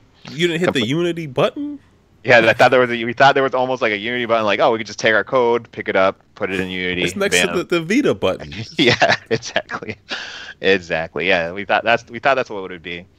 So yeah, that started taking a little longer, but at the same time, Unity was such a like bigger beast and powerful tool that we're like we can actually like add all the game modes and stuff that we want to with like all the cool physics and you know like the shading and making it look like a real game. And you know that's where we were during the time that we were going dark, was really just getting the prototype from XNA and essentially rebuilding in Unity from the ground up. We don't even have like a single sprite from the original version that you saw in the new game, so it's literally all been redone. Wow. Yeah. How did the artist you work with feel about that? He's cried a lot. He's an emotional kid, Chris. When you get to watch it, you're an emotional kid. Yeah. Chris will literally like if he's in a bad if we're telling him something. There was like at one point where we had to make a change in the game. This dude is literally, when I'm saying like laying on our floor face down, there's no exaggeration. Like he's literally laying on our floor, face to the floor, like nose on the floor, because he was just so upset that he had to make changes. He's an emotional kid. So hold on, this is actually a great way to. So right now, so Chris is actually in the chat now. So that's all Chris. Okay, I assume that was him. Like, wait a minute. What's up, Chris? So right now, I saw you brought that logo into the chat or whatever, into the window. So that's actually our old logo and our old characters. No, don't worry. That's just perfect for the story. Okay. So one of the for an updated one. Yeah, so one of the biggest changes we had to make, and it was really late. I mean, we made it earlier this year or whatever. We were just like, Chris, sorry, we've just been playing the game a lot, and we feel like the characters aren't marketable enough. Like we need to make them more marketable. Like when we were saying maybe make them super deformed or something, but we just need to do something to change it because we're just running into these issues where we just feel like they need a change. They don't appear good on the screen. Like they look good when they're blown up like they have in the logo, but when they're in the game, they're just not good. So we're basically telling like our artists to like literally change the fundamental center of our game near the end of development or whatever. And we're like, we have to do it. And all the points we were saying were pretty valid. But he was like, that was like the point. He was pretty much ready to give up, which understandably so. It was like a huge, daunting task. Because the biggest work we've ever done was those characters, and it takes a long time. So our suggestion was very strong, but we're like, if we don't do this, honestly, I don't think this game will be what we want it to be. And he was just like, literally laying face on the floor, and just like silent and just like sitting there because he knew there's no good comeback. It was like, I have to do it. Like, I can't walk away from this being like, no, and then regretting this. Like they're kind of right. We have to do it. So I remember that night, like I started sending him a little like kind of prototypes of how we can change it, and then he was like literally up to like 3 or 4 a.m. It's definitely the latest we've ever been up because I remember he kept texting me probably to like 3:30, 4 a.m. and he just kept working on it because he just kept like changing and just trying to convince himself like, yeah, this is the right thing. And even right around that night, we already had a prototype of what he should look like, and you can see that on the website. Like he's just a much more a character that just like, it's a little more super deformed, but it's just something a little more relatable. It appears so much better in the game, and it's crazy. After he did that, man, that was the moment where our game's quality like hit this new level. It was a centerpiece to everything. Like we couldn't design everything until it was like around that character. Then our big unleashes on the screen like had these new animations and everything, and our fonts were like all made sense, and it was just like, it was a big risk, but I would definitely applaud him for taking on that challenge. And it was probably the best. We always say it was the best decision we made. So there you go. So there you see in the picture, it's a much different take on the characters. Everything just definitely looks a little more clean, but there's a transition. So you saw it right there. Yeah. And looking at, when you have the other pictures, and I'm not an artist, so I'm not, Chris, this is not a criticism. They had the 8-packs going on. Everything. It looked good, but like we're looking at the new ones, this does have more of a universal appeal. Yep. Yeah. Where it definitely hits more of like, I think somebody younger will say, I want to play that. Like somebody older, I don't think will care either way. They were like, cool. But, that was the funny thing. Is like we were looking at games like the original Mario. We're like, why is the Mario character just like a character that pops out? And they don't make him look like a regular dude, but like the first thing you see is his face. I don't care if you go back to NES or like the newer ones, like the first thing you see is his face, and you know that. Notice that with other characters, like one of our favorite games is like Bomberman, but like the most recognizable characters, Crash Bandicoot, Sonic, is these dudes with big heads. And like, why do you make a character's head big? Because like you want to memorize you want to brand the character in his face and whatnot, and that was like where we kind of got the like we didn't want to go full blown like anime super deform, but we can't have this fully humanized character where you're not really able to identify with who you're actually moving around with. And as soon as we kind of made like his main features a lot bigger and a lot more noticeable on screen, it just allowed us to like mess around with the animations to make them a lot more appealing and whatnot across the game. Well, thank you, Chris. Yeah, it's great. I'm teasing Chris with saying he's an emotional kid, but it's crazy because just being on an indie gaming team, it's like it's an emotional thing to go through. Because especially when you put so much hours into it, when you're actually talking about like the game design points, like what's actually going to go into the game, and you know just what game modes are going to be like or what characters are going to look like, we get in these passionate arguments. Where you would just, if you were a fly in the wall, you'd be like, they're not going to last till tomorrow, because we're just like, we'll just get upset over just like the craziest stuff, because just like, no, this is like, you guys are not going to mess up this game for me. You guys are going to do it the way I'm saying. But it's a lot of that kind of like back and forth, and you know, like the trust, the anger, the hurt, the loss of, you know, things messing up in the game. It's all that put together, like the end goal of that, of all of our like kind of bickering and stuff that goes on. That whole journey is like what kind of makes this whole thing worth it. So. Yeah, and it's pretty clear, and the benefit is that we all know each other for a very long time. So obviously we're kind of able to do that, and we never take anything personally. So we know any emotions just because we all just want the best out of the game. But that's kind of the beautiful thing about it, since we all know each other, and that's why we feel that's kind of our kind of secret a little bit. Is why once things kind of leave outside of us, it's like. It's that quality, because we're so hard on each other. Like we don't take. You can say anything, criticize us stuff as much as you want. You can say really negative things. It's not going to be as hard as anything we've already said to ourselves. Like so, we're pretty open to any criticism and stuff like that, because we know at the end of the day we're the hardest on ourselves, and that's the kind of our key to our success. Yep. That's what's up. So arguments over like, you know, bubbles do have shadows underwater, you know. It's like, honestly, it gets like anything. It really doesn't matter. Like, yeah, shapes, like little stuff. Yeah, we like me and Chris always go back and forth on if something should have a borderline or not.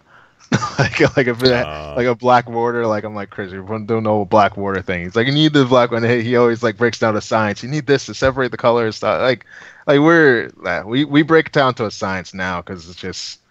I don't know. We're just kind of crazy like that, but it's fun, man. I wouldn't want to work with anyone else. So that's Ahmed was saying the last meeting. Is like, because we had a meeting recently that was going super smooth, which almost never happens to us. Ahmed's like, someone better say something stupid. It's going too well. Yeah, it's way too well. I'm like, no, the ideas aren't going too good, because we haven't even gone back and forth yet. Like nothing controversial has happened, but yeah. Here's a question. Audio. Is that something you all divide up amongst each other, or?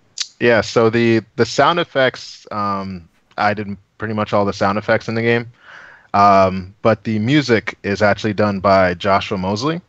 So he's a composer we found online through actually an Xbox Live game called Explosion Man, game we used to play a lot. We honestly is one of those things where we went online and called a bunch of people. It was a weird experience, because we just started talking to people I didn't think we could talk to. Talked to the guy who made the music for Ratchet and Clank. Talked to the guy who made the music for Perfect Dark, GoldenEye. People that we met locally at shows, like just shows. All musicians that we could like. We just got a long list of a ton of. Yeah, we're like, people. Let's shoot really low, let's shoot really high, and see what happens, and figure out the pricing and all that, and see who matches our game most. But Joshua Mosley, like right away, we just connected very, very quickly. Really liked his stuff, and really we just looked at him from Explosion Man, and didn't realize he actually most of his music's done in movies. Like he's done a lot of music. I didn't know that. Is he with Twisted Pixel? No, he's not. He's just a composer. Okay. He doesn't work on that many games.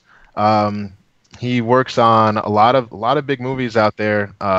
So he's actually worked on the X-Men movie, actually Batman vs Superman. So he has like a lot of favorite movie in there. Yeah, favorite one. He did the the HBO boxing music. Okay. So Wow. that's his score. That's the one. So his resume is actually very, very good, award-winning It's composer. varied. So we were just really blessed to be able to work with him. And yeah, his music's just amazing. Like it gives it a very superhero vibe. And it's the first time I ever worked with a composer, so it was a cool experience. But he made it really easy. He just once we kind of connected, he just kind of listened to say, yeah, I want this type of thing, and he just kind of went. I'm like, do your creative thing. I told him like, do your thing. Like I don't want to push you in a certain way. Like I want you to come up with it, and he kind of just did his thing, man. I'm really excited about what he came up with. Did he write Shout the out. donut song for Explosion Man, or was that not him? I don't think he did that one. Okay. Yeah, I like that song. Yeah. yeah. Everybody loves donuts. Yeah. Lord knows I do. Yeah. Yeah, man. Shout out Those to are fun Joshua games. Mosley. Yeah. This Explosion Man was fun. Well, those are great games. That was an I love awesome game. Local Cycle was kind of racist, but it was still Yeah. not kind of. It was like, wow, Yeah, I'm having fun with this, but like I feel bad. Like this is not. The game with the guy who had like the two hands. It was like a comic book game. Comic Jumper. Comic Jumper, I yeah, didn't- yeah. No, it wasn't. I never found that too much. I love Twisted Pixel. You guys are really cool. What you do. Comic Jumper was just hard. The game was super hard and hard to control. But he also did some music in that as well. Now you know what game they made that was dope that you can't like really port was the Gunstringer. Yeah. Oh, Yeah. the Connect That was one. dope, man. Yeah. That was a Connect platformer, and Yeah, it they- worked. No, there's definitely a few companies out there that we like kind of look to as far as trying to be like, and that was actually one of them. That's actually what led us to kind of going towards seeing their musician stuff. But we really like the way like Twisted Pixel carries themselves throughout their games, how they do at conventions and things like that. Them and like Behemoth, the guys who make Cast Crashers, like those are type of people that are like, yeah, we can like to be someone like them.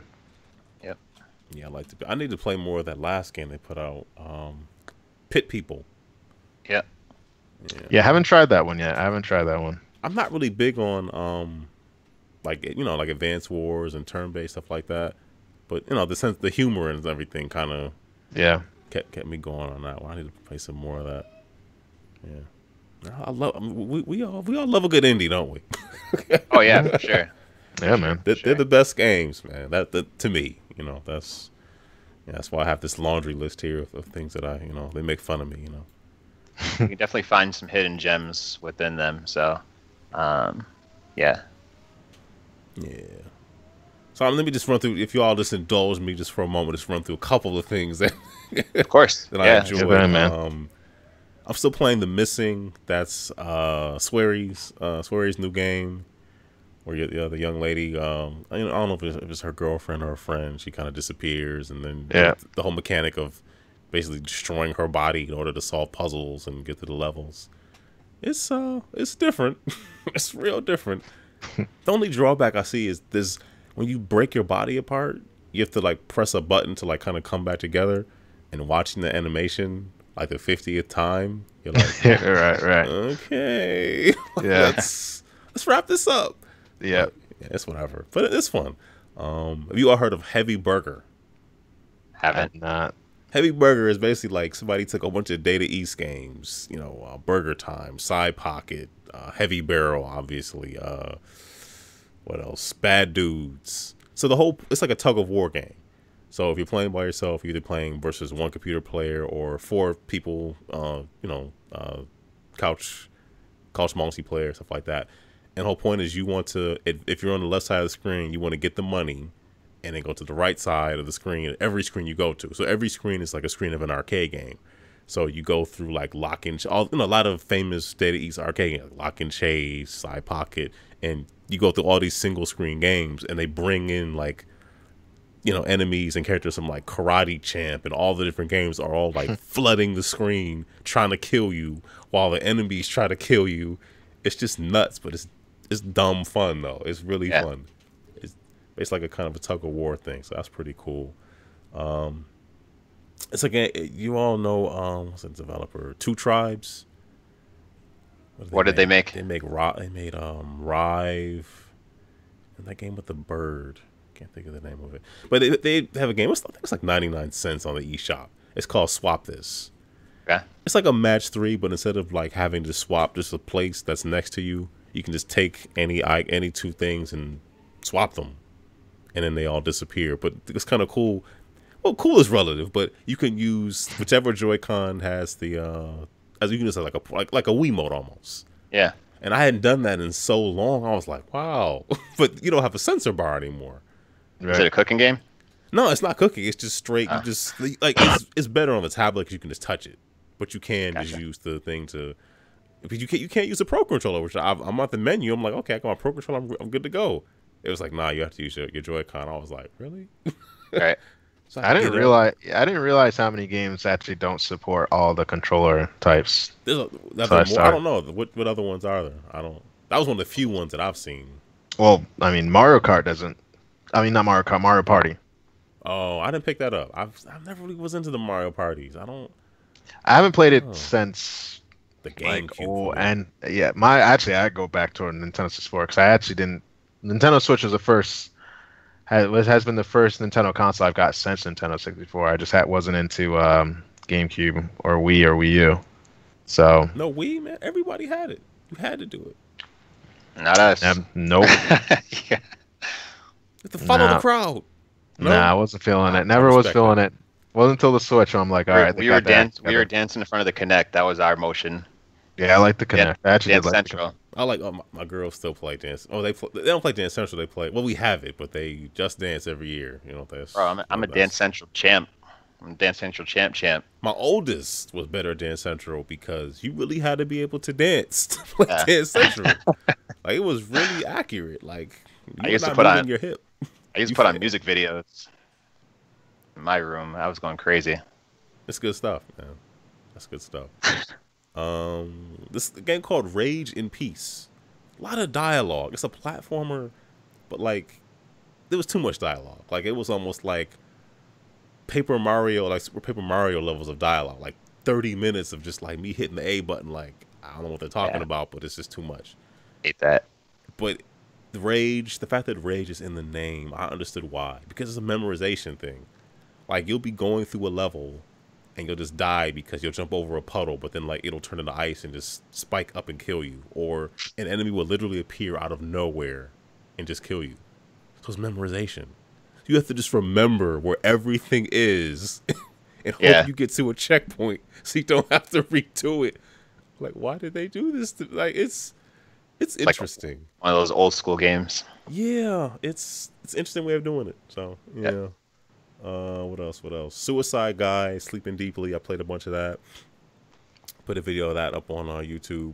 The premise of Suicide Guy is a guy who's dropping his beer, and he's asleep, and he wants to. Every level is you figuring out how to kill yourself so that you can wake up and catch your beer before it falls on the ground. I know the premise is like dumb interesting, right? Like wow, but it's goofy, but it's fun. So more of that. Steel Rats. I've been playing that on PS4. That's like a 2.5D motorcycle action. Like the combat is with the motorcycle, but you get like power ups, like shoot different things out. It's weird, but it's unique.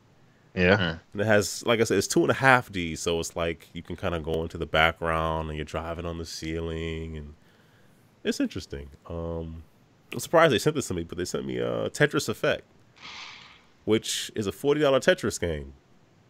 It's cool. The music is trippy. It's made by the same people who made like Lumines and all that stuff, and it's cool. I'm not sure if it's $40 of cool. That's expensive. That's the level I want to get on, where you just have a name behind your company, and you can just like price a Tetris game at $40 just because you can. This is the Smell-O-Vision version, $80. Here's my money. And it's in VR, so I can use PSVR with it, which is cool. So that's something. I don't know. It's neat, and like the levels, like the aesthetics change and everything. It's trippy, because why would it not be? It's made by the folks who made Lumines, so I guess it should be. Astrobot Rescue Mission. That game has risen to like one of my top 10 this year. PSVR platformer, and it is probably the best PSVR game I have. Like if you like Mario Galaxy, you probably don't because you never will. Mario Galaxy like was dope. Mario. But it's a straight platformer, but it's just so charming, and you could tell they played a lot of Mario Galaxy, and we're like, yeah, we like this. Take that, write that down. It's really fun. I'm enjoying that one.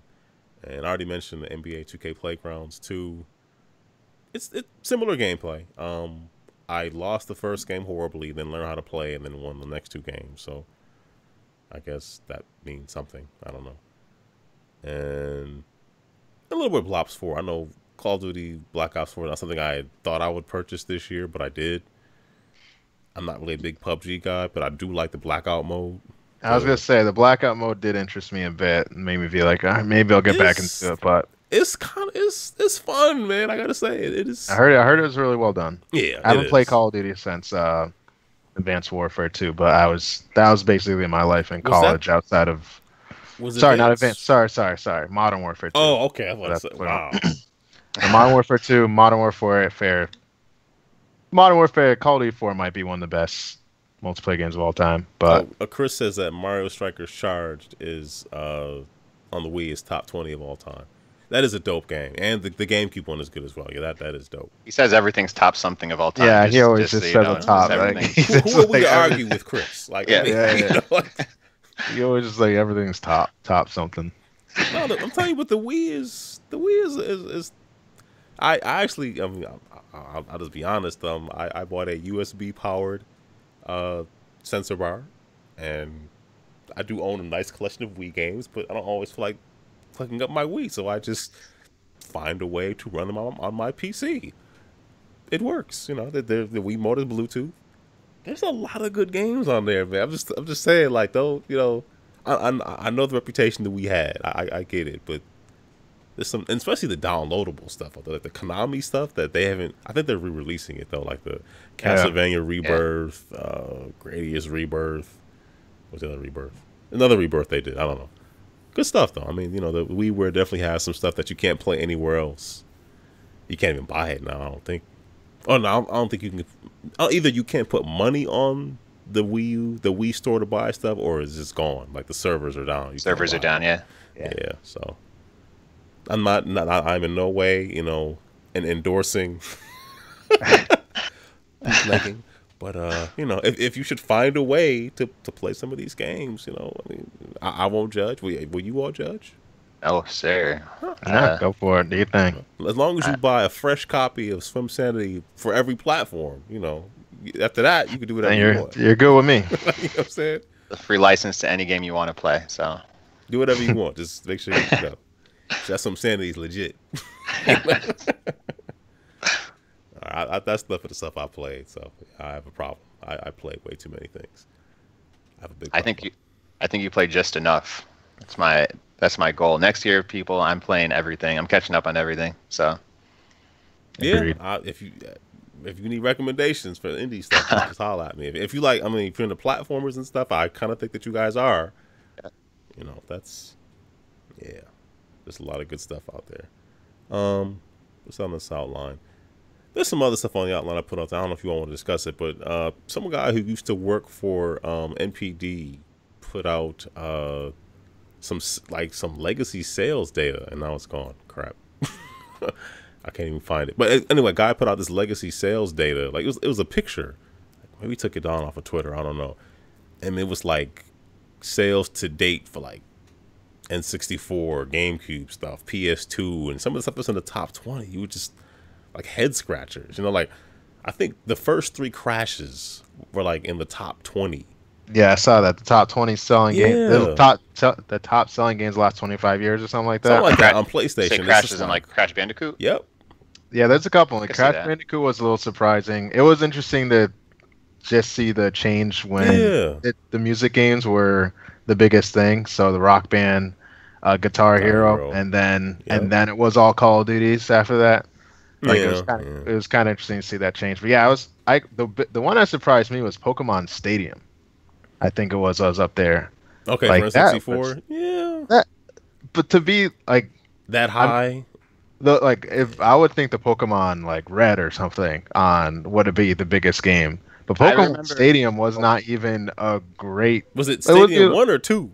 It was one. Like it was still, like, it was the lore was there, but I mean, as a complete title, that came out when like Pokemon was like at the height of its real hype, and I remember when Pokemon Stadium came out, like the marketing or like that was everywhere, like all over TV commercials and stuff. Like I know the game wasn't like the best Pokemon game of like all of them. It wasn't a bad game by far, but it definitely the hype was definitely there. So I could see how it could top sales.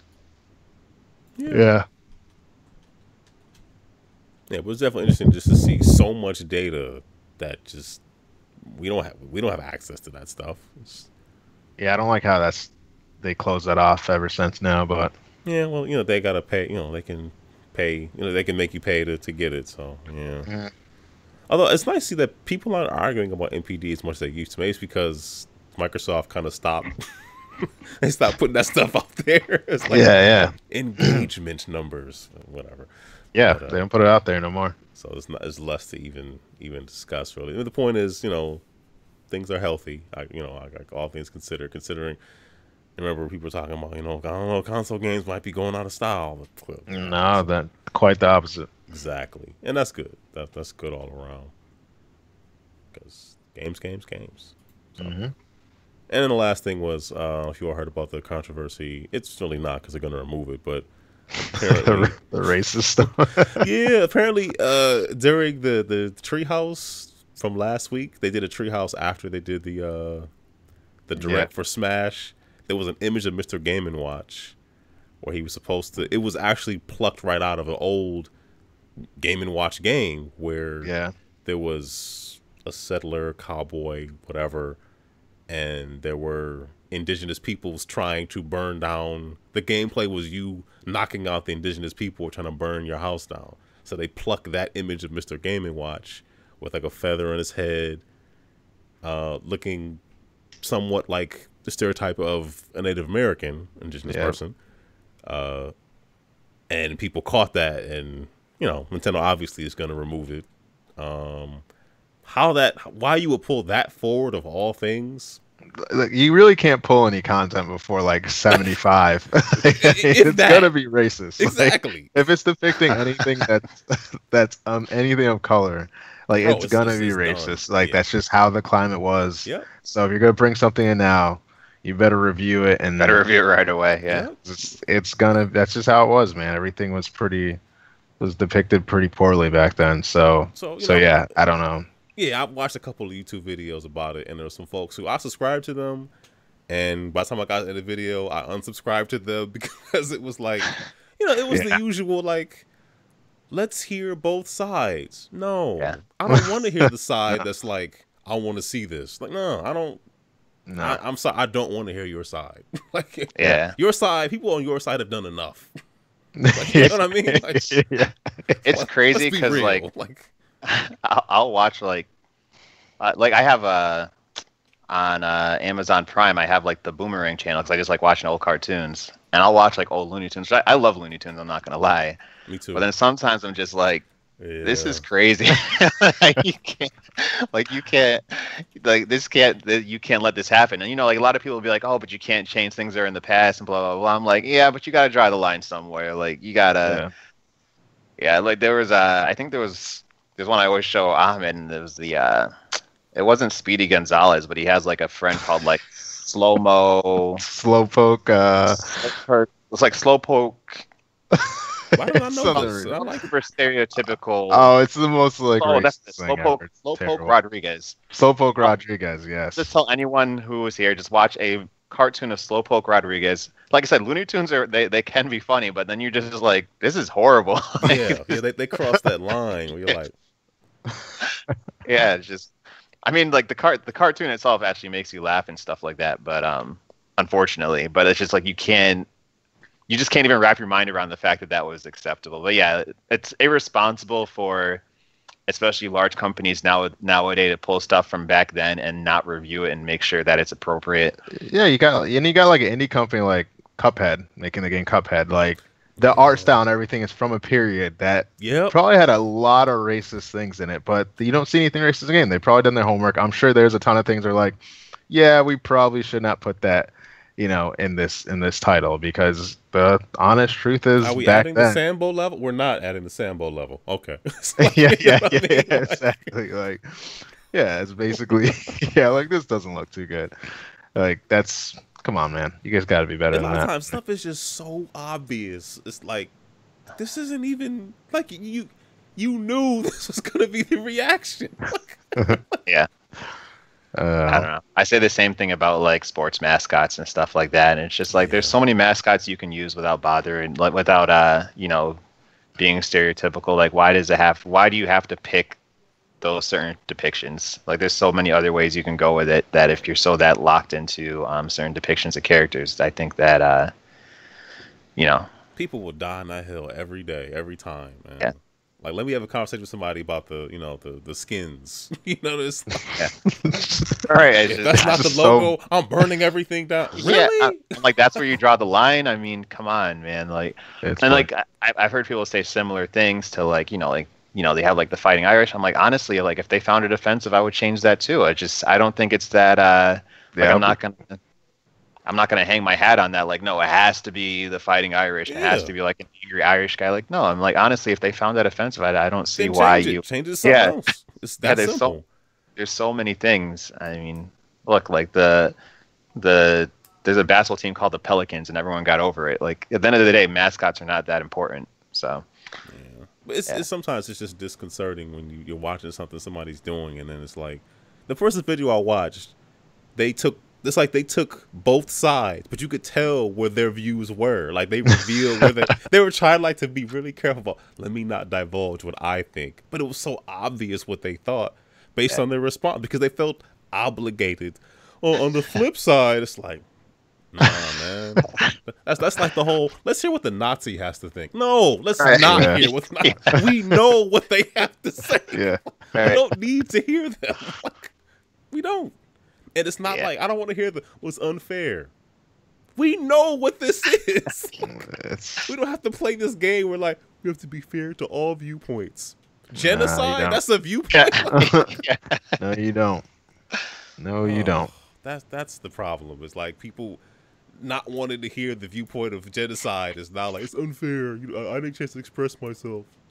Yeah, you express yourself, all right. Yeah. My question: thousands of years. Why do you need that bad? Like, why do you have to hang your hat on that strongly? When there's other options, why is it like this is the option that we have to stick with? That's always my question. Yeah. People don't like being told what to do. Yeah, but people also don't like being depicted in ways that they're not realistically depicted either. Especially when people have not had the wherewithal to choose how they are depicted. That matters. Yeah. So. Okay. All right. Wow. This goes back to our Guerrilla Game story. I mean, we had to make a similar decision, and that was like self-depicting. So.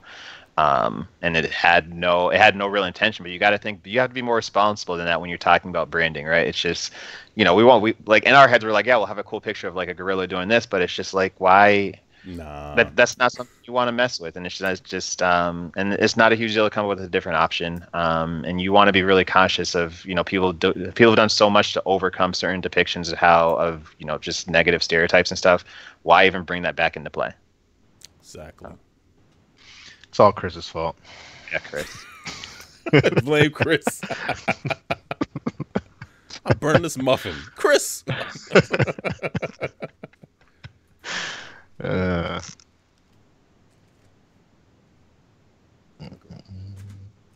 Moment of silence for Chris. Yeah, give him a chance. Yeah, that's his reaction. We're waiting for it. There you go.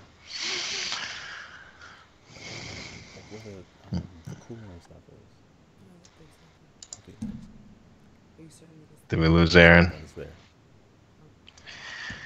Welcome to the Decoy Team Show. Yeah, we're taking over now. I was gonna say, we're about to take over your show, man. All Decoy, all the time. Yeah. All right, we're gonna wrap up at Ahmed, any shout outs, plugs, anything you want to say on the way out? Oh man, well, shout out to, like I said, all the fans out there. The support's been really awesome for us. It's really been driving us. So everyone that's been supporting us, following us on social media, thank you so much. We promise you Swimsanity will be everything you want it to be and more. Again, shout out to Chris joining the chat there. You see him coming in through. All the people that have really helped us and guided us to our game, our families and stuff. So we really do it for. So yeah, we're excited, man. Excited to get this journey complete. Yeah, and I also, like I said, I'll also extend a shout out to Chris as well for the art. We mentioned Joshua Mosley earlier. Everyone that we've been seeing coming out to play our game, whether it's the first time you played it or people who are actually now coming to play our game multiple times at different shows. So we definitely thank you. We ask you to continue that support because it's definitely needed. And new people we plan to meet in the future. But then just on top of that, we're on Instagram, Facebook, Twitter under Decoy Games. And you probably don't see this a lot from a lot of indie guys. We're definitely humble, but we definitely think we got something special. Swimsanity is going to be... It's going to be something different from an indie game, just as far as like how much content's inside of it and a lot of the things we're offering. So for those of you who have not seen it yet, go check out the trailer. Swimsanity, 4-player underwater shooter.